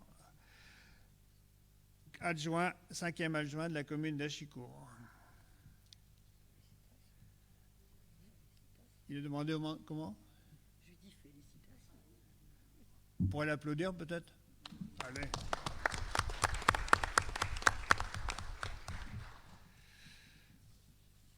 Voilà, donc il vous est demandé de proclamer ce résultat, ce qu'on vient de faire, et de dire qu'il assure l'ensemble des représentations extérieures initialement dévolues à M. Sébastien Leclerc. Là aussi, on ne va pas vous faire redélibérer sur la participation aux commissions. À chaque fois qu'il y avait Sébastien en tant qu'adjoint dans une commission ou dans un organisme quelconque, on mettra Bernard à la place. Merci à tous. Et corollaire de cette décision, on doit modifier le tableau des indemnités de fonction. Donc, comme vous l'avez vu dans le document qui vous a été transmis, il y a peu de modifications, à part le remplacement de Sébastien Leclerc par Bernard Cazé dans les postes d'adjoint. Et j'ai pris la décision, là, pour répondre à Didier tout à l'heure, de nommer donc, en remplacement de Bernard Cazé comme conseiller municipal délégué, j'ai le plaisir d'accueillir donc Philippe Théier-Desplanques comme conseiller municipal délégué à la place de Bernard avec les mêmes missions et notamment les missions d'animation sur la ville. Alors, félicitations à toi aussi Philippe.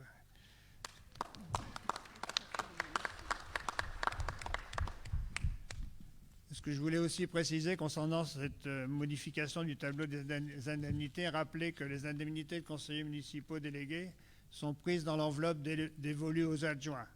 Les indemnités des adjoints ont été diminuées pour, comme l'a dit tout à l'heure Nicolas Wanin, pour essayer de faire un peu d'investissement, notamment en matière de formation, et que même s'il n'y avait pas de conseillers municipaux délégués, l'enveloppe globale versée aux adjoints serait la même que celle qu'on n'ait pas de conseiller municipal délégué ou qu'on en ait, la dépense pour la ville est identique.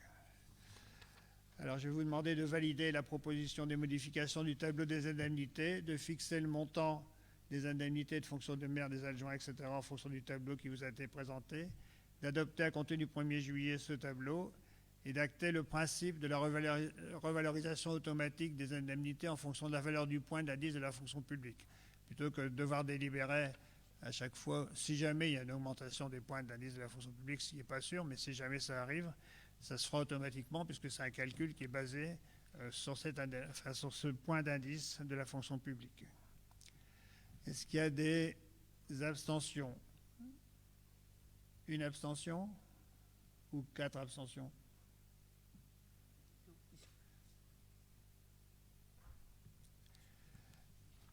Pas d'abstention. Vote contre. Adopté à l'unanimité. Merci. Alors, dernier point de l'ordre du jour, avant de passer aux questions orales. Là, j'espère que... Donc, ça concerne le plan d'organisation et de surveillance des secours pour la piscine municipale. Donc, on ne vous a pas mis le document concerné, mais en résumé, c'est toutes les conditions d'organisation de la surveillance notamment et de l'hygiène au sein de la piscine municipale qui ont été revues en fonction des règles suite à la sortie du Covid. C'est-à-dire que vous avez su que pendant forcément la crise sanitaire, il y avait des restrictions très fortes et quasiment il n'y avait pas de public qui rentrait dans la piscine. Là, le public va rentrer, mais comme la crise n'est pas terminée, il y a des conditions particulières qui ont été imposées aux piscines. Et donc, c'est rédigé dans un règlement qui s'appelle le plan d'organisation et de surveillance des secours. C'est un document qui fait 30 pages. Si vous voulez, on vous l'envoie sans problème, hein, mais on ne l'a pas mis pour l'instant. Voilà. Donc, il demandait au commandant du conseil municipal de valider l'actualisation du POSS et du règlement intérieur de la piscine municipale avec les spécificités liées au Covid-19. Est-ce qu'il y a des questions? Des abstentions? Merci. Adopté à l'unanimité. Donc, l'ordre du jour du conseil municipal touche à sa fin. Il reste une diapo, je crois. Si, voilà. Donc, on a 2 questions orales d'un nouvel élan pour Achicourt. La première question va nous être posée par Ludovic Legrand.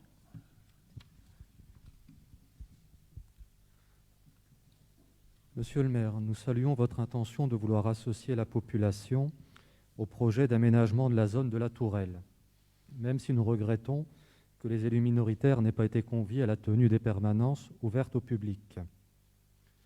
En commission stratégie urbaine, vous nous avez assuré que ce projet redémarrerait à zéro. Néanmoins, il paraît difficile de repartir totalement d'une page blanche en s'affranchissant d'un texte opposable au tiers comme le PLUI et des conventions cadres et opérationnelles avec l'EPF. Dans d'autres communes de la CEA, ce type de convention avec l'EPF prévoit une mutation des friches industrielles en secteur résidentiel et fixe les objectifs cumulatifs suivants.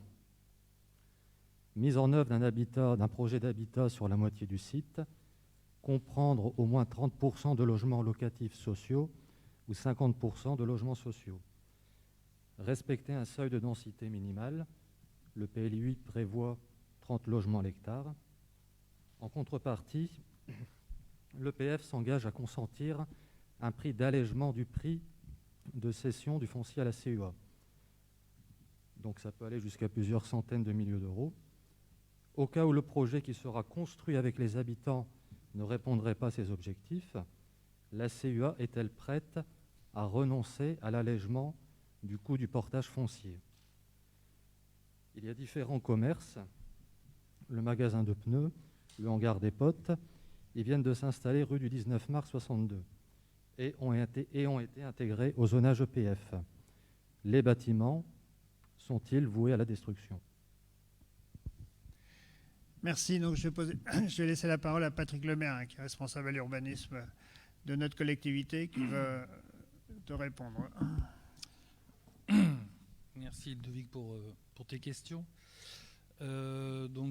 Effectivement, la maison du projet, ça va bientôt faire 1 mois et demi qu'elle est ouverte. C'est le dernier samedi. Hein. Après, on commencera à se pencher sur les réponses des participants. Je tiens quand même à préciser que on a eu un démarrage un peu difficile. Je pense que la population n'est pas habituée à ce type de propositions, de rencontres avec les élus, d'échanges directs. C'est en tout cas ce qu'ils nous ont dit quand ils sont venus. J'étais particulièrement surpris de voir que c'était des habitants réellement, sans attachement politique ou associatif, qui sont venus et qui ont discuté. Les temps d'échange en moyenne étaient d'une demi-heure, 3/4 d'heure. Et puis ils ont bien rempli leurs fiches de façon précise, construite. Les gens sont venus avec des arguments, des idées. Donc c'est plutôt une réussite. Donc, je rappelle qu'il ne reste que demain matin pour venir... samedi matin pour venir en fait déposer vos idées, en tout cas à la maison du projet. et puis discuter et avoir toutes les informations qui vous permettent de vous faire une idée plus juste.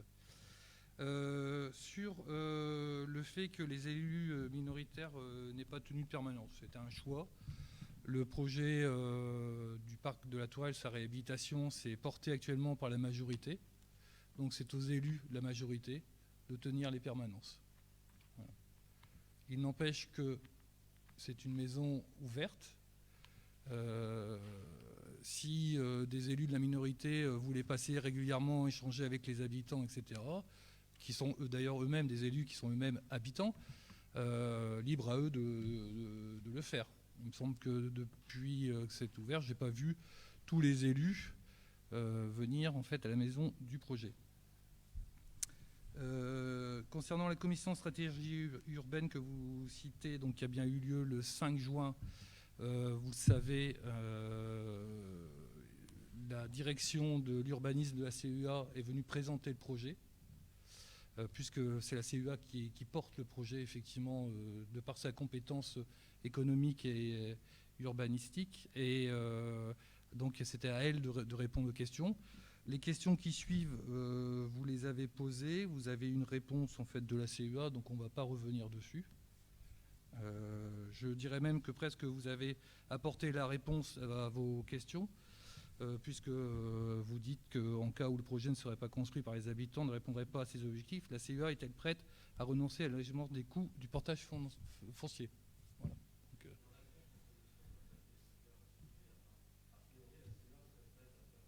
Donc, voilà. Mais est-ce qu'elle serait prête vraiment à renoncer à l'allègement du coût des concessions. du portage? On verra effectivement, et ça c'est un combat que nous menons avec Monsieur le maire. À chaque réunion en fait, de pilotage avec la CEA, on grignote, on grignote, on grignote.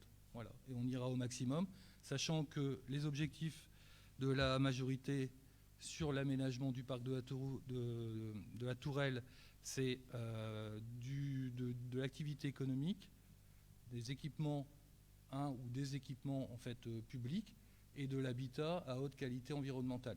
Voilà. Les proportions, elles seront définies au fur et à mesure. Mais la part à l'habitat sera faible. Voilà. Ça, c'est un fait. Donc elle ne sera pas forcément sur la moitié du site. Elle ne sera pas sur la moitié du site. Non.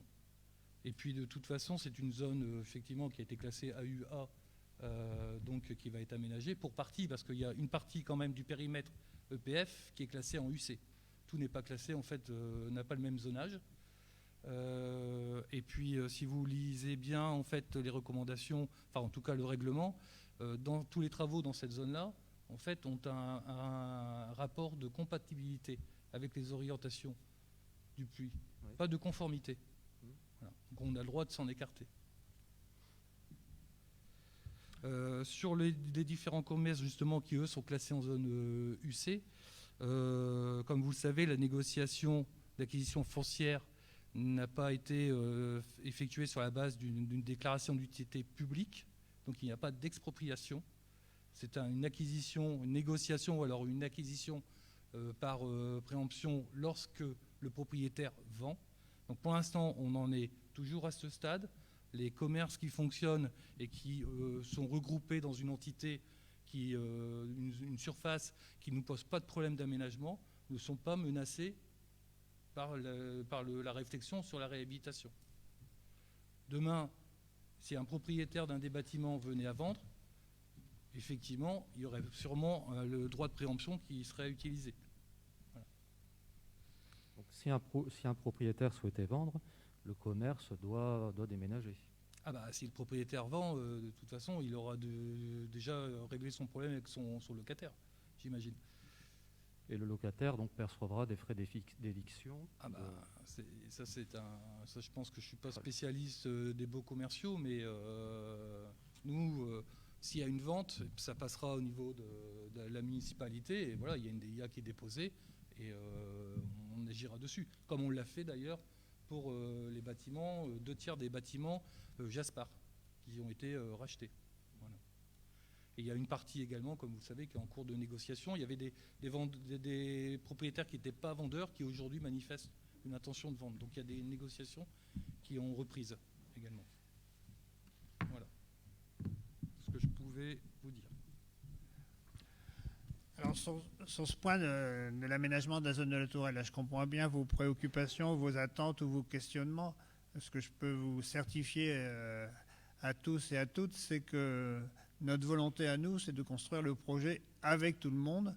Donc pour l'instant, on ne peut pas savoir ce qui sera négocié avec la CEA en fonction notamment de la partie de la question que vous posez concernant le portage foncier, parce que ça dépendra de l'équilibre de l'opération qui se fera que lorsqu'on aura déterminé les orientations que l'on va donner précisément à telle et telle zone et surtout quel type d'investissement on va y faire.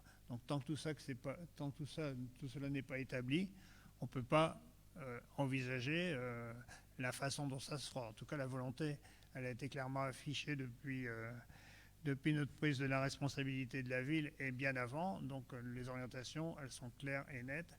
Et à nous maintenant d'élaborer un projet qui réponde au mieux à la volonté de la population du secteur et surtout à notre volonté de garder de l'activité sur cette zone, puisqu'on est quand même une commune où il y a très très peu d'activités proches des habitations. Voilà ce qu'on peut répondre à ta question concernant la zone de la Tourelle. J'espère qu'on a été assez précis. S'il y a d'autres précisions, on pourra se les écrire. La négociation portera également sur le pourcentage de logements sociaux. Parce que est-ce qu'il y aura des logements sociaux HQE? Alors, Patrick le maire vient d'annoncer que s'il y a de l'habitation, ça sera de l'habitation à haute qualité environnementale et à haute qualité d'habitation. C'est-à-dire qu'on n'a pas parlé du tout de logements sociaux et dans notre esprit, il n'est pas question d'en rajouter. Je pense qu'il y en a largement assez dans la zone concernée. Dans le cadre d'une urbanisation classique, on n'a pas d'obligation de logements sociaux. On est à 31% sur la commune, donc on n'est pas tenu d'en construire lorsqu'on réaménage. Même si la convention avec l'EPF l'inclut, on peut s'en affranchir parce que sur la commune, on atteint déjà les 30% de logements sociaux. J'ai dit dans le cadre d'une urbanisation classique. Classique, ouais. Oui. Non, mais ça reprend ce qu'on vient de dire, c'est-à-dire que si le cadre, on sort du cadre. Si on sort du cadre effectivement établi de la convention cadre EPF-CUA, on est beaucoup plus libre. Voilà, et c'est l'objectif, cette liberté, pour faire de cette zone ce que vous avez envie. Voilà. C'est pas facile, mais on avance et on y arrivera. Voilà, et par principe, je te donne la parole tout de suite, Didier. Et par principe, une convention, c'est une négociation entre deux parties. Donc une convention qui a été signée à une époque par des partis qui ne sont plus les mêmes maintenant, peut forcément être renégociée avec les nouveaux partis. Donc c'est là-dessus qu'il faut absolument que tu comprennes que notre volonté, elle est ferme, notre pouvoir d'action, il est existant, on peut faire agir, et on peut agir effectivement sur une renégociation éventuelle d'une convention, mais je pense qu'on n'en aura pas besoin. Mais si c'est nécessaire, on peut aller jusque-là. Une convention, c'est un accord entre deux parties, et elle peut se modifier en fonction des circonstances. Oui, Didier. Oui, je voulais simplement préciser une chose. Lorsqu'on parle de HQE, le HQE, ce n'est pas forcément pour les gens riches. Le HQE existe, bien entendu, dans le social. Hein. Et donc, ce qu'on peut voir maintenant ailleurs, dans des villes où la rénovation urbaine se fait, elle se fait en HQE et dans le logement social aussi. Donc, on n'est plus sur les zones de construction comme on a pu les connaître dans les années 60 ou 70. Ça n'a strictement rien à voir. Hein. Je voulais simplement préciser ça. Hein. Non, mais tu as bien raison, d'autant plus que même la notion d'HQE n'existe quasiment plus, parce que maintenant on parle de résidence, d'habitation positive, etc. Donc effectivement, la volonté, c'est d'aller beaucoup plus loin que les normes d'il y a quelques années. Donc, voilà, je propose qu'on passe à la deuxième question, donc il va nous être posée par Caroline Lecoq.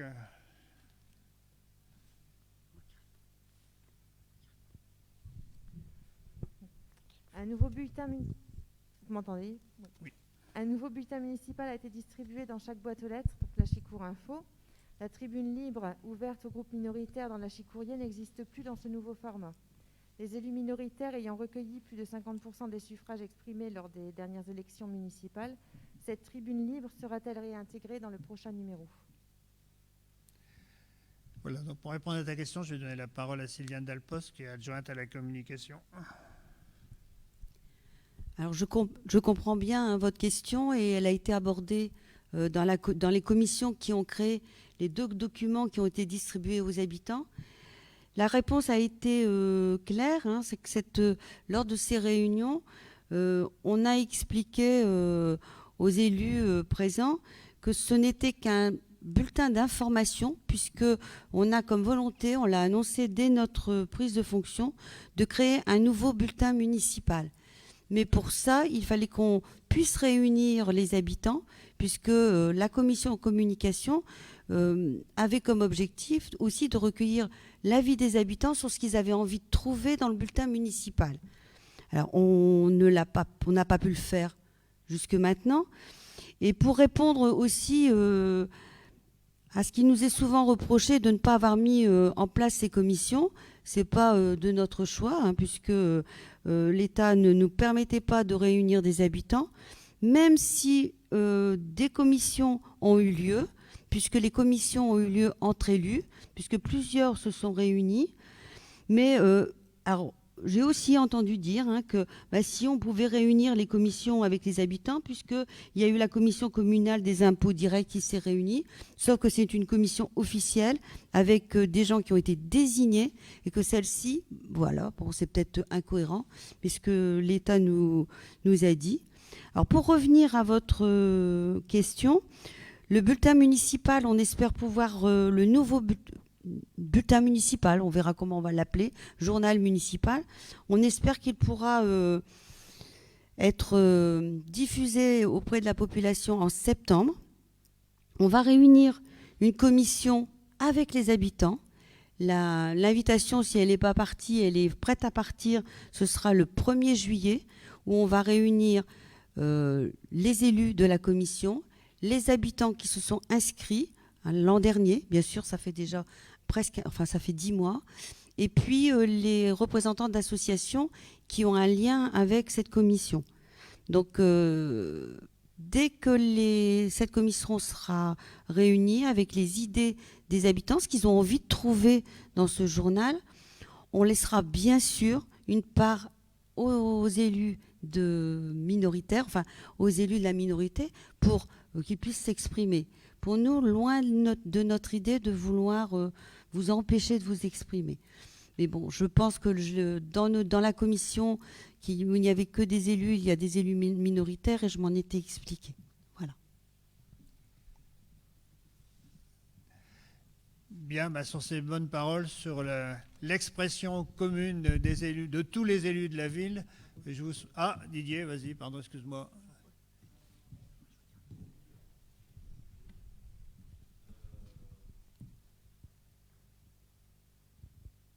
Alors merci de nous rassurer sur cette tribune libre qui va, j'imagine, réapparaître. Il faut savoir que c'est quand même un gain qui a eu lieu en 2001, lorsque les Verts sont arrivés au conseil municipal, où la première chose qui a été demandée lors de l'installation du conseil municipal, et c'était François Ménard qui était alors le maire, c'était d'avoir donc un local où nous pouvions nous réunir en tant qu'élus minoritaires, et surtout de pouvoir posséder cette tribune libre où les groupes minoritaires pouvaient s'exprimer au même degré que le groupe majoritaire actuel. Voilà. Donc merci de confirmer que cette tribune existe. Sincèrement, je pensais qu'elle allait quand même continuer à exister. Je ne vous voyais pas quand même la supprimer. Surtout qu'on l'a utilisée. Surtout qu'on l'a utilisée à une époque. Surtout que vous l'avez très bien utilisée à une époque et pendant 12 ans, donc effectivement. Non, loin de nous l'envie de la supprimer, mais c'est vrai que la période était compliquée. On veut un journal qui parle de l'avenir. Ce que je vais dire, c'est pas péjoratif, mais on veut pas d'album photo. On veut que ce soit un journal qui amène de l'information sur les sujets que les habitants voudront qu'on traite. Bon, tout à l'heure, monsieur le maire a parlé de... Alors, peut-être je ne me rappelle plus. Si. Sur la terrasse du Deauville. Bon, c'est un sujet que l'on va traiter complètement. Bon, il y en a plein d'autres. Avec monsieur Dujardin, on parlait aussi de l'entretien différencié des espaces verts. Il y a toutes des choses comme ça qu'il faut expliquer aux habitants pour qu'ils comprennent notre démarche. Mais ça peut se faire que sur un journal qui a été élaboré. Et là, pendant les périodes liées au Covid, on voulait quand même garder un lien avec les habitants en faisant de l'information, mais ça n'était pas le journal que l'on espère. Donc, rassurez-vous, vous aurez votre place aussi dans ce journal. Donc, je vais donner la parole 2 secondes à Nicolas Wana qui veut nous faire un petit clin d'œil pour l'absence de son beau-père. Oui, donc je voulais juste envoyer mes pensées à mon beau-frère, donc au beau-fils de Jean-Louis, donc qui est absent, parce qu'il vient de se faire implanter un rein et c'est son frère qui lui l'a donné. Donc je voulais leur faire un petit coucou à Arnaud et Grégory. Voilà. Voilà, donc merci à tous pour ce conseil municipal. Je vous souhaite de bonnes vacances. Reposez-vous bien, revenez en forme et puis j'espère qu'on pourra construire. Comment ? La date du prochain. La date du prochain conseil municipal, le 29 septembre 2021. Voilà, vous pourrez déjà bloquer cette date sur vos agendas. Bonne soirée, bonnes vacances et au mois de septembre tous ensemble. Et pour ceux qui ont du temps, samedi, Maison du Projet, effectivement.